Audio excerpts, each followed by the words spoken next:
आपके क्षेत्र में भारत सरकार उत्तर प्रदेश शासन द्वारा एक छोटे से नुक्कड़ नाटक का आयोजन किया गया है। इस नुक्कड़ नाटक से हमारे साथी कलाकार आपको देंगे स्वच्छता से संबंधित संजीदा संदेश। यहाँ साथियों, ये कार्यक्रम आप सभी का है, आप सभी के लिए आपके क्षेत्र में आयोजित किया गया है।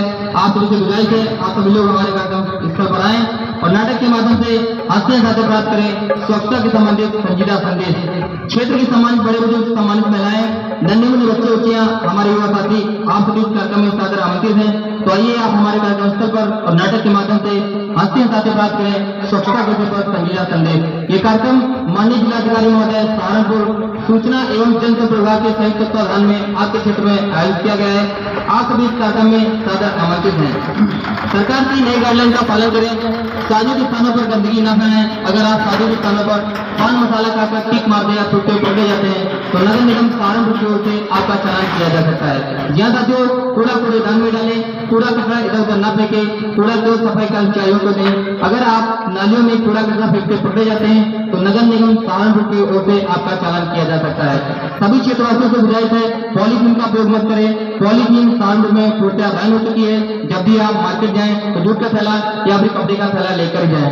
जी हाँ साथियों, आजादी के अमृत महोत्सव में गंदगी से आजादी के मुहिम में प्रशासन के साथ कंधे से कंधा मिलाकर सरकार का सहयोग करें एवं अपने सहारनपुर को स्वच्छ तथा सुंदर बनाएं। अगर आपके क्षेत्र में सफाई से संबंधित कोई भी समस्या है तो आप टोल फ्री नंबर 1533 यानी कि 1533 पर अपनी समस्या बता सकते हैं और इसका निदान भी पा सकते हैं। अधिक जानकारी के लिए आप अपने फोन के प्ले स्टोर में जाकर स्वच्छता ऐप डाउनलोड कर सकते हैं। इसके माध्यम से भारत सरकार उत्तर प्रदेश शासन द्वारा नगर निगम सहारनपुर में स्वच्छता से संबंधित जो भी गतिविधियां चलाई जा रही हैं उनके विषय में आपको जानकारी मिलेगी। यहाँ साथियों, कूड़ा केवल कूड़ेदान में डालें। कूड़ा रखने के लिए आप 2 डस्टबिन का प्रयोग करें, एक नीले डस्टबिन तथा दूसरे हरे डस्टबिन का प्रयोग। नीले डस्टबिन में सूखा कूड़ा यानी कि टूटे हुए बच्चों को खिलौने, सूखा कागज, प्लास्टिक से बनी हुई वस्तुएं, कांच की बनी वस्तुएं, टीन का डिब्बा इत्यादि सभी सूखे कूड़े में आते हैं। इन्हें आप नीले रंग के डिब्बे में डालिए। हरे रंग के डिब्बे में आपको गीला कूड़ा डालना है, यानी कि फल के छिलके, सब्जी के छिलके, अंडे के छिलके,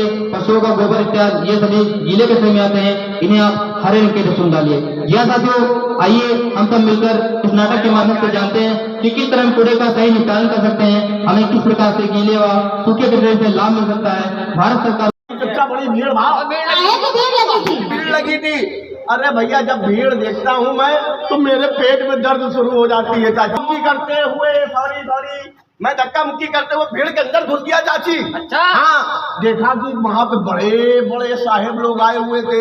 बड़े बड़े साहब लोग आए थे, मंदिर से बड़े थे क्या?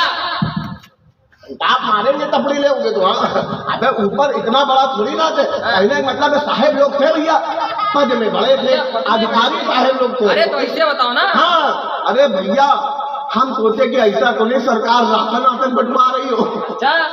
हाँ, भीड़ भाव में हम जरूर घुस जाते हैं, कोई भी फायदा हो हम घुस के फायदा लेते हैं। लेकिन भैया, हमको वहाँ मिली जानकारी। कौन सी? अरे ऐसी जानकारी मिली, ऐसी जानकारी मिली, कैसी जानकारी मिली? अरे मजा आ गया यार जानकारी सुन के। अरे कलुआ की अम्मा, ये कूड़ा कबाड़ा इधर उधर ना फेंको। अब पूछो काहे? साहेब लोग बता रहे कि भैया गीला कचरा अलग रखो, सूखा कचरा अलग रखो। तुम्हारी बुद्धि खराब हो गई क्या? गीला कचरा सूखा कचरा क्या होता है? कचरा कचरा होता है, डिब्बे में डालो, काम खत्म। और क्या?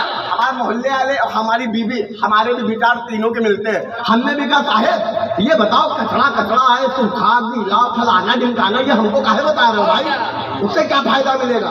अरे साहेब बताइए कि भैया सूखा कचरा अलग रखो, गीला कचरा अलग रखो, उससे मिलेगा फायदा। क्या कचरे से क्या फायदा मिलेगा? फायदा मिलेगा।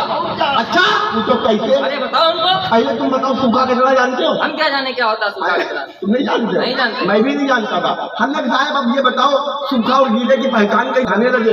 कहीं भैया देखो, जैसे बच्चों के टूटे टाटे खिलौने हो गए, घर में प्लास्टिक का टूटा टाटा सामान हो गया, पुरानी बोतलें हो गई, दवाई की शीशियां हो गई, दफ्ती हो गई, अखबार हो गया, लोहा लंगड़ हो गया, भैया इसको डालो सूखे कचरे। सूखे कचरे में उससे फायदा क्या मिलेगा?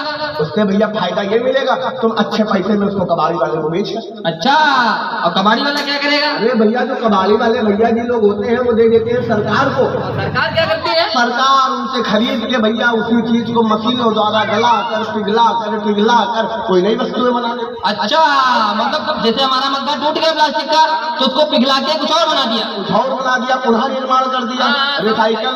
समझ गए? हाँ, समझ गए। समझ गए। अब हमने कहा साहब बात तो तुमने बिल्कुल सही बताई, लेकिन अब ये बताओ भला गीले कचड़े से हमको क्या फायदा मिलेगा? भैया गीला कचरा होता क्या है? नहीं जानता, हम नहीं जानते। मैं भी नहीं जानता था, लेकिन साहब ने बताया। कलवा जी अम्मा इसको पकड़ो। एक बात बताओ, तुम लौकी छीलती हो? हाँ छीलते हैं। आलू छीलती हो? हाँ छीलते हैं। तुरई छीलती हो? बिल्कुल छीलते हैं। भिंडी छीलती हो? पगला गए हो क्या? भिंडी कहाँ छीली जाती?